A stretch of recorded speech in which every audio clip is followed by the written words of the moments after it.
right, this is the second video to go over the review problems that are on your worksheet from sections 5.1 to 5.5. All right. You might be wondering why I have a Philly shirt on. It's because we're doing in our family theme day to get us through all this. So today's theme day was to wear your favorite team jersey. So I wore my Phillies jersey today. So as we do different things, I'll let you know what we're doing. Once again, there's a glare on the board, so I'm going to work around the glare. Remember, you should have notes on everything. I'm just reviewing problems that we've already learned in sections 5.1 to 5.4. So these are, you're going to also get my notes with everything worked out in detail. And then you can just follow along with the video if you need something explained. That's what I'm doing. I'm explaining each thing in the video. So I've already gone through the first 3 examples. Let me take a look at example 4. In example 4, you're going to use your unit circle to find each value. These are the things I want to find. In this one, I want to find the cosine of 90 or 180 degrees. Cosine of 180 degrees. Okay. I also want to find, I'll do them one at a time. So the cosine of 180 degrees. You go to your unit circle and you have to have it memorized. If you want, draw a little unit circle on your paper. Remember at 180 degrees, your cosine is your x-coordinate. At 180 degrees, your x-coordinate's -1.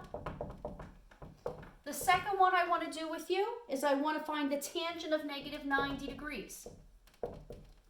-90 degrees. Well, we know if you go in your unit circle, we go in a clockwise, or counterclockwise. We have 0, 90, 180, 270, and 360.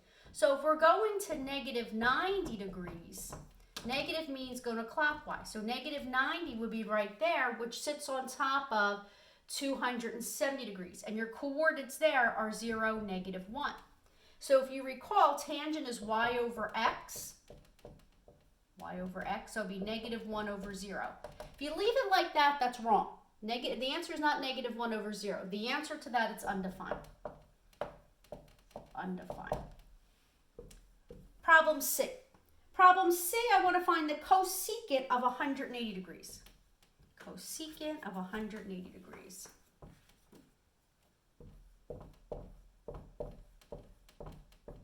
Okay, so if we go to 180 degrees, which would be right there, your coordinates at 180 degrees are -1, 0. Remember, cosecant is 1 over your y coordinate, 1 over 0.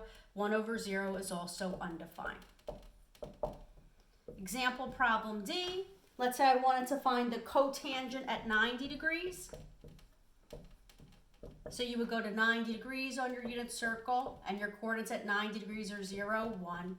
Cotangent is x over y, and that will be 0 over 1, which is 0. So just a little review of knowing your coordinates on your unit circle. You have to have that unit circle memorized, okay? So you should be able to do that without looking at your unit circle.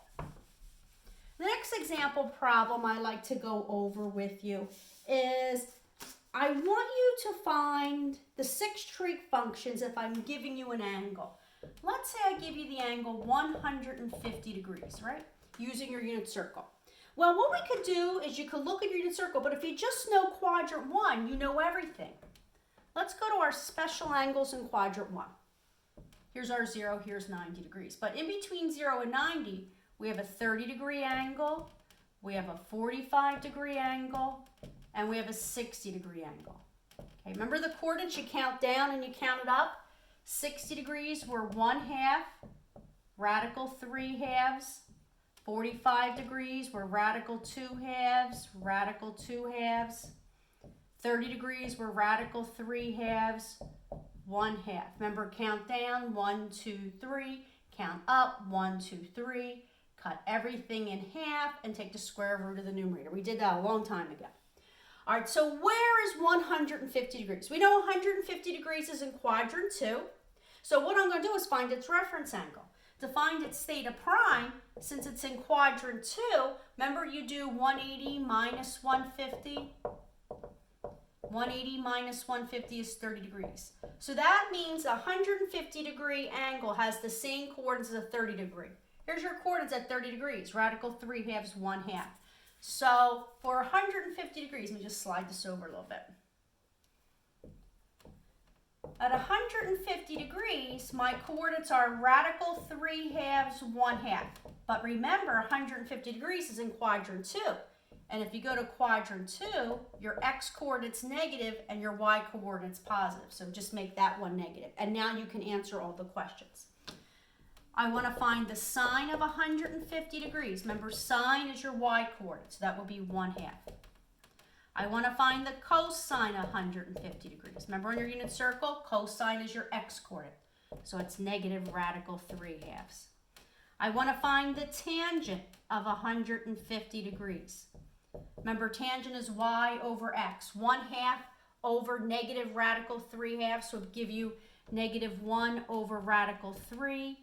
And if you rationalize that, that'd be negative radical 3 over 3.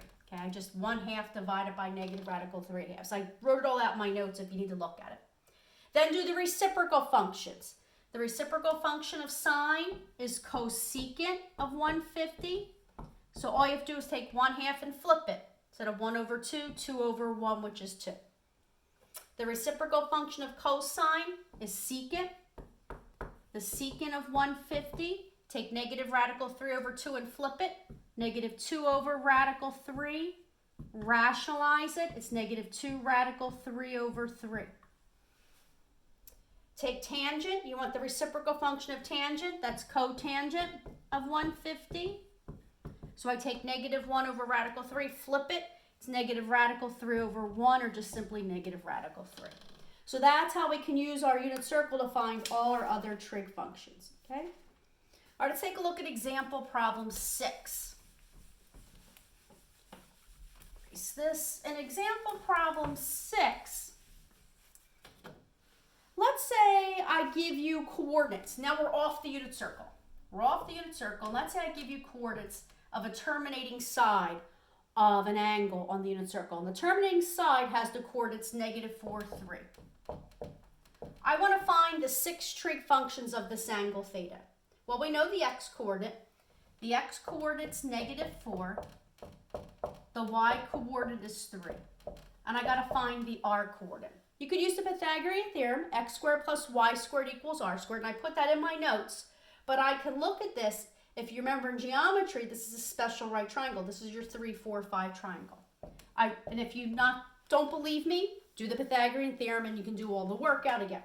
And remember, the radius will always be positive. Because remember we said in class, the radius is a distance. So the radius must always be positive. Now, what I want to do is find the 6 trig ratios of theta with these coordinates. So I want to find the sine of theta. Remember SOHCAHTOA? Cosine of theta. And tangent of theta. Then I want to find the reciprocal functions. The reciprocal function of sine is cosecant.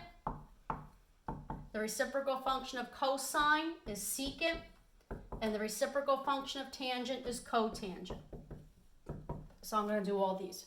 Remember, sine is y over r, so that would be 3/5. Remember, cosine is x over r, so that would be negative 4 over 5. Tangent is y over x, so that would be negative 3/4. Cosecant is r over y, so that would be 5/3. Secant would be r over x, so that would be negative 5 over 4. Cotangent is x over y, so that would be negative 4/3. Okay? And you might be thinking to yourself, well, wait a minute. In the other example, we said sine was y. That's because you're in the unit circle. And if you remember, in the unit circle, your radius is 1. This is now pulling away from the unit circle and says, how do I find the trig functions when I'm not on the unit circle? Okay. And once again, this is a review of things we've already done in class. Let me just move this over so you can see those numbers if you can. And those are what we have. Okay. All right, let me do one more example problem. Like I said, I'm also going to attach all my notes worked out for you to look at. And then you'll have a worksheet to practice everything we've done in Chapter 5. So we're just reviewing everything that we've done in Chapter 5. In example problem 7, let's say I tell you this. I give you one piece of information. Let's say I tell you that the sine of theta is equal to negative 5 over 9. And I'm going to tell you that my angle theta is in quadrant 3. I want to find all the remaining trig functions. Okay, let me just see if I can clear this up a little bit. All right, so here we want to find our x, our y, and our r. Remember, sine is y over r, so we know the y coordinate's negative 5 and the r coordinate is 9. You can use your Pythagorean theorem, solve it for x. I have all the work on my notes, but I'm just going to tell you that once I did it, my x was negative 2 radical 14. And I got that using the Pythagorean theorem, and I want it in simplest radical form. Move this around a little bit, see if I can get this clear. There we go. Okay, so now let's do our remaining functions. Sine was given. Cosine of theta is x over r. So that would be negative 2 radical 14 over 9. Tangent of theta is going to be y over x. That's negative 5 over negative 2 radical 14. And then you rationalize. I'm going to give you the final answer. For that one, the tangent comes out to be 5 radical 14 over 28. Then I need the reciprocal function of sine, which would be cosecant. I'll put that one over here. Cosecant of theta is r over x, and if once you rationalize that, you're going to be, oh no, cosecant is r over y, excuse me. So it'll be negative 9/5. I'm thinking of secant. Secant of theta is going to be r over x. When you rationalize that, you're going to get negative 9 radical 14 over 28. And then cotangent of theta is x over y. So that'll be a positive 2 radical 14 over 5. Okay? And I'll have all my notes so you can see all that. All right, we're going to stop there.